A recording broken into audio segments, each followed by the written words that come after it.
नाज़रीन अस्सलाम वालेकुम रहमतुल्लाहि व बरकातुहू। मेरे पास काफ़ी ऐसे मरीज़ आते हैं जो मुंह में पैदा होने वाले छालों से बड़े तंग होते हैं, मुंह में छाले पैदा हो जाते हैं। अच्छा, खाना पीना उनके लिए जो है ना ये मुश्किल हो जाता है। मुंह से पतली और सफ़ेद रंग की राल बहती है, खुसूसन सोते वक्त तो इतनी राल बहती है कि तकिया भी भीग जाता है।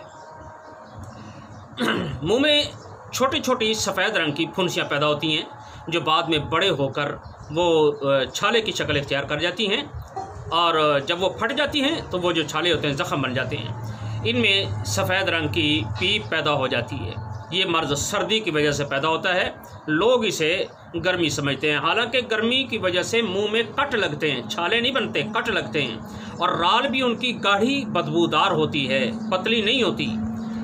ये जो पतली होती है ये मुंह में छाले बनते हैं, ये सर्दी की वजह से होती है। ऐसे मरीज़ की ज़ुबान को अगर देखा जाए तो उसकी ज़ुबान पर ये सफ़ेद रंग की तह भी होती है, और पेशाब का रंग भी उनका सफ़ेद होता है और मिकदार में भी ज़्यादा आता है। और ये मरीज़ हमेशा ठंडी चीज़ों का शौकीन होता है और गर्म चीज़ों से ये मरीज़ परहेज़ करता है। इसलिए आप ये तरीका इलाज अपनाएं तो इंशाअल्लाह ताला ये मर्ज़ जो है ये बड़ी जल्दी ख़त्म हो जाएगा। आप ऐसा करें कि फटकड़ी, सुर्ख फटकड़ी ये 50 ग्राम ले लें, और 7 लीमू ये सिर्फ 5 ग्राम ले लें। इन दोनों को मिलाकर आपने पाउडर कर लेना है। अब इस पाउडर में से एक चुटकी आपने उठानी है और 1 कप पानी के अंदर डालकर आपने उसको हल कर लेना है। अब इसमें से आपने कुलियाँ करनी है। एक घूंट भर के तकरीबन 2-3 मिनट तक ये पानी जो है अपने मुंह के अंदर घुमाते रहना है और फिर फेंक देना है। इसी तरह ये कप में कोई 7-8 कुलियाँ बनती हैं, तो इसी तरह हर कुली 5-6 मिनट इसी तरह या 3-4 मिनट घुमाएं, फिर कुली कर दें। तो ये दिन में 3-4 मरतबा ये अमल करें। एक ही दिन के अंदर ये छाले जो हैं ये फट जाते हैं और ज़ख़म जो होते हैं ये खुश्क हो जाते हैं।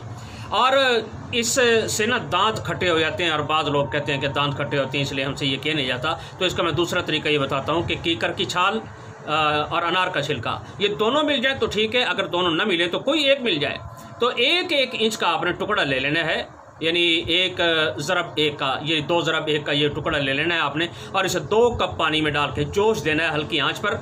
जब 1 कप रह जाए तो अब इसकी कुलियाँ करें। अब ये नुस्खा जो है ये पहले वाले नुस्खे से ज़रा कमज़ोर है, यानी ज़्यादा ताकतवर, पहले वाला ज़्यादा ताकतवर है। अगर वो कर ले तो ठीक, वरना ये नुस्खा इस्तेमाल कर ले। इसकी भी उसी तरह आपने कुलियाँ करनी है। और खाने के लिए ये नुस्खा बना लें कि छिलका अनार, फटकड़ी, बिरियाँ और बैलगिरी, दारचीनी, माजू, अकरकरहा ये सारे आपने 10-10 ग्राम लेने हैं, और 7 लीमू ये 5 ग्राम लेना है। इनको हावन दस्ते में कूट कर आपने पाउडर कर लेना है। और ये घर वाला जो चम्मच होता है ना, इसका चौथा हिस्सा सुबह दोपहर शाम पानी के साथ खाना है। और मरीज़ को ये हिदायत कर दें कि ये दूध और मीठी चीज़ें बिल्कुल ना खाए, ये बिल्कुल बंद कर दे। पानी भी ज़्यादा इस्तेमाल ना करे। अगर ये चीज़ें इस्तेमाल करेगा तो उसके मुंह के अंदर बार बार ये छाले पैदा होंगे, क्योंकि पानी भी ठंडक पैदा करता है, मीठी चीज़ें भी ठंडक पैदा करती हैं, और दूध तो वैसे भी ठंडक का बादशाह होता है, ये बहुत ज़्यादा ठंडक पैदा कर देता है। आप ये नुस्खा इस्तेमाल करें, इंशाअल्लाह ताला मर्ज़ जड़ से ख़त्म हो जाती है। आखिर दावाना अल्हम्दुलिल्लाहि रब्बिल आलमीन। अल्लाह ताला तमाम उम्मत मुस्लिमा को शिफाए कामिला आजिला मुस्तकिल्ला मुस्तमिर्रा अता फरमाए। अस्सलामु अलैकुम रहमतुल्लाहि व बरकातुहू।